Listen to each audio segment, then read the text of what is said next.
Hey guys what's up, स्वागत है आपका मैं शान कूल टेक एवरीथिंग में। तो आज हम बात करने वाले हैं द फ्लैश के सीजन 9 एपिसोड 1 के बारे में। और अगर अभी तक तुमने एपिसोड 1 नहीं देखा है तो जाओ पहले जाके एपिसोड देख लो, उसके बाद मेरी वीडियो देख लेना। और इतने वेट के बाद फाइनली अब सीजन 9 आ गया है और लिटरली ये एपिसोड काफ़ी बेटर था सीजन 8 से। और मेरे पर्सनल ओपिनियन में मुझे सीजन 8 से काफ़ी ज़्यादा अच्छा लगा।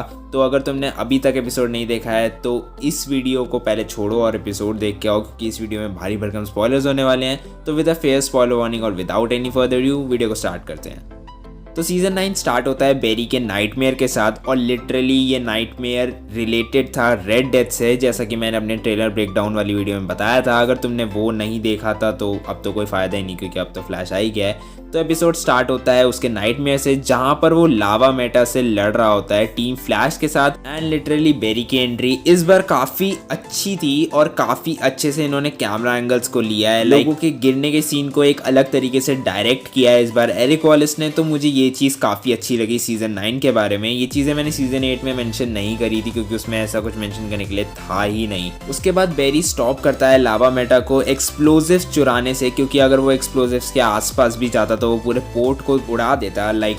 वो लावा का बना है, तो इसलिए एक्सप्लोजिव से उसे दूर रखने के लिए वो एक टेक यूज़ करता है जो कि चेस्टर ने बनाया था। जिसके बाद उसको नाइटमेयर में किलर फ्रॉस्ट दिखती है और उसको लगता है कि यहाँ कुछ गड़बड़ है, क्योंकि किलर फ्रॉस्ट ऑलरेडी मर चुकी है। और यही चीज़ वो बोलता है किलर फ्रॉस्ट से भी कि why are you here, because you are dead. इसके बाद लावा मेटा बोलता है कि तुम हार गए फ्लैश, तुमने किसी को नहीं बचाया। और जब ये लावा मेटा ने बोली थी, मुझे सबसे पहली फीलिंग यही आई थी कि ये पक्का रेड डेथ से रिलेटेड है, क्योंकि रेड डेथ एक ऐसा विलन है जो अपने आगे वाले ओपोनेंट को पूरी तरीके से डीमोटिवेट कर देता है। और मेरे को नहीं पता ऐसी कोई एबिलिटी रेड डेथ के पास है या नहीं कि वो स्पीडस्टर्स को नाइटमेयर शो कर सकती है या नहीं, पर ये चीज़ शायद इसमें दिखाई जाए, हमें नहीं पता। सीजन 9 में हो सकता है दिखाई जाए।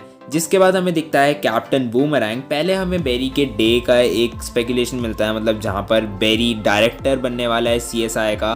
और जैसे ही क्रिस्टियन क्रेमर ने अपना अप्रूवल दिया बेरी को कि हाँ बेरी ये चीज़ हैंडल कर सकता है, उसको थोड़े से डाउट्स थे कि बेरी फ्लैश के साथ साथ डायरेक्टर की पोस्ट कैसे हैंडल करेगा। बट इसी के बाद एक अलर्ट आता है, और वो अलर्ट था कैप्टन बूमरैंग के बारे में। मुझे लगा था कि ये लोग कैप्टन बूमरैंग को जल्दी ही दिखाएंगे, पर ये नहीं पता था कि वो फर्स्ट एपिसोड में ही शो अप कर देगा। तो कॉन्टेक्स्ट में वापस आते हुए बेसिकली कैप्टन बूमरैंग यहाँ पर एक रोमर एक्सेलरेटर चुराने आया था। मतलब बेसिकली जो उसके अंदर टेक था उसको चुराने आया था, जो कि एक काफ़ी एडवांस टेक था। और जहाँ तक मुझे लगता है वो शायद स्पीड एनहांसिंग टेक हो सकता है, आगे जाके वो चीज़ हमें पता लगेगी। पर जहाँ तक मुझे लगता है और मुझे आइडिया है वो ही हो सकता है। इसके बाद बेरी अपनी लाइटनिंग मशीन के ऊपर फेंकता है और मशीन के थ्रू वो टैकियन से एक्सपोज हो जाता है। और इसी इंस्टेंस के बाद वो आयरिस को अपनी फ्यूचर मैप बुक दिखाता है, जहाँ पर एक आर्टिकल होता है नाइटमेयर अंडर रेड स्काइज, और ये डायरेक्ट लिंक है रेड डेथ से। अगर तुम लोग नहीं जानते हो, रेड डेथ की लाइटनिंग भी रेड है, और लिटरली इसके अलावा और कोई लिंक हो ही नहीं सकता इस आर्टिकल का। मतलब और लिटरली इसी सीन के बाद इन दोनों की लड़ाई हो जाती है, और ये दोनों आपस में यही डिसाइड नहीं कर पाते कि इनके फ्यूचर का होना क्या है। मतलब आयरिस चाहती है कि वो अपना फ्यूचर खुद बनाए और किसी मैप बुक को फॉलो ना करे, बट बेरी यहाँ पे बिल्कुल अलग चाहता है। वो चाहता है कि फ्यूचर चेंज ना हो। और इसी के बाद टैकियंस रिलीज होते हैं और वो एक ही दिन के लूप में फंस जाते हैं, मतलब वो 1 फरवरी के लूप में फंस जाते हैं। तो हमें फर्स्ट लूप मिलता है जहाँ पर बेरी वापस जाता है क्रिस्टियन क्रेमर के पास, बट इस बार उसकी प्रमोशन को कैंसिल कर देती है क्रिस्टियन क्रेमर। और वो कहती है कि मैं भी तुमसे कह रही हूँ एज अ सीनियर कि तुम दोनों चीज़ें हैंडल नहीं कर सकते, क्योंकि इनिशियल डे में, मतलब जो इनिशियल डे था टाइमलाइन चेंज होने से पहले, उसके अंदर बेरी को प्रमोशन मिल जाती है, बट इस वाले के अंदर बेरी को प्रमोशन नहीं मिलती है। बेरी वापस जाता है कैप्टन बूमरैंग को रोकने के लिए, वही चीज़ें करता है जो उसने पिछले लूप में करी थी। और यहाँ पर वो बहुत बड़ी गलती ये कर देता है कि वो मशीन को डिस्ट्रॉय कर देता है, जिसकी वजह से वो भी मर जाता है। जिसके बाद वो वापस लूप में आ जाता है और लूप रिपीट होता रहता है बार बार, एंड इंस्टेंटली लूप रिपीट होता रहता है। और आयरिस बहुत ज़्यादा खुश होती है इस चीज़ से, क्योंकि आयरिस को अपनी लाइफ से ज़्यादा इस लूप में मज़ा आ रहा है। क्योंकि आयरिस के पास एक ऑफर है कैट को का, मतलब कैट को जो सुपर गर्ल में कैट को थी, तुम लोग समझ रहे हो राइट। सुपर गर्ल में जो कैट को थी, यहाँ पर उसका रेफरेंस और हमें मेंशन मिलता है। और कैट को CCC मीडिया को खरीदना चाहती है, मर्ज होना चाहती है। अगर तुम्हें नहीं पता मर्ज होना क्या, मैं नहीं बताने वाला मर्ज होना क्या होता है, गूगल पे खुद सर्च कर लेना। तो बेसिकली ये ऑफर बार बार रिपीट होता रहता है लूप के अंदर और आयरिस इसको बार बार डिनाई करती रहती है। मतलब आयरिस का कोई जवाब नहीं होता, ना ही वो डिनाई करती है ना ही वो येस करती है ऑफर के लिए। और बेरी कहता है कि ये लूप तुम्हारी वजह से हो रहा है, बार बार रिपीट हो रहा है क्योंकि तुमने अभी तक ऑफर के लिए येस नहीं किया है। क्योंकि इनिशियल फ्यूचर में आयरिस को येस बोलना है जिसकी वजह से उनका फ्यूचर एक बार फिर से ट्रैक पे आ जाए और फिर वो दोनों डिसाइड करते हैं कि वो साथ में अपना नया फ्यूचर डिसाइड करेंगे या फिर नया फ्यूचर बिल्ड करेंगे।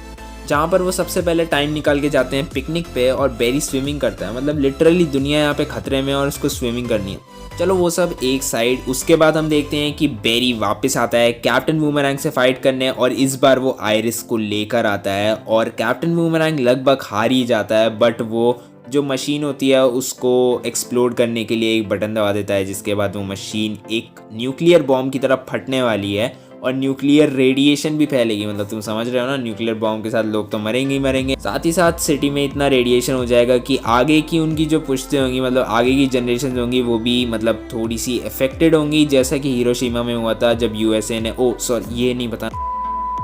जोक्स अपार्ट, लिटरली इस सीन के बाद सबसे अमेजिंग सीन आता है इस एपिसोड का जहां पर बेरी न्यूक्लियर वेव को वाइब्रेट करता है, मतलब फेज करता है सबके अंदर से। ये सीन वॉज द बेस्ट। मतलब अगर ये मैं हॉल पे देख रहा होता या फिर सिनेमा में देख रहा होता तो मेरा एक्सपीरियंस कुछ और ही होता। अगर ऐसी फ्लैश मूवी हुई तो मैं पक्का 3-4 चप्पल ज़रूर मार के आऊँगा क्योंकि उसमें एजरा मिलर है।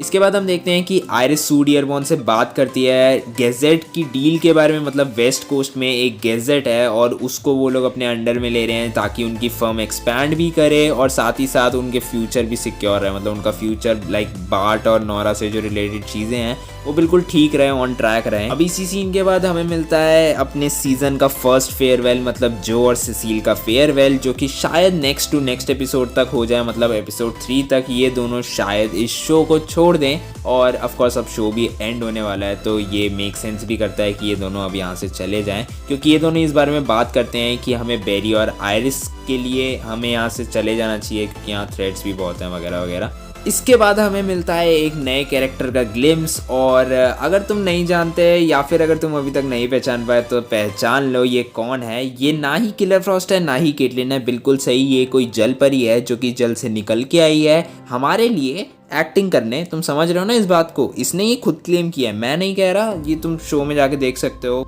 Like I don't literally have words और मुझे ये भी नहीं पता कि इसको बुलाना क्या है। मतलब अभी फिलहाल के लिए मैं डैनियल पेनाबेकर बोलने वाला हूँ क्योंकि कैरेक्टर का नाम अभी तक नहीं बताया हमें फ्लैश शो में, बस उसने ये कहा था कि I am neither Caitlin nor Killer Frost. समझ रहे हो ना, मतलब तुम लोग झोल है कुछ ना कुछ।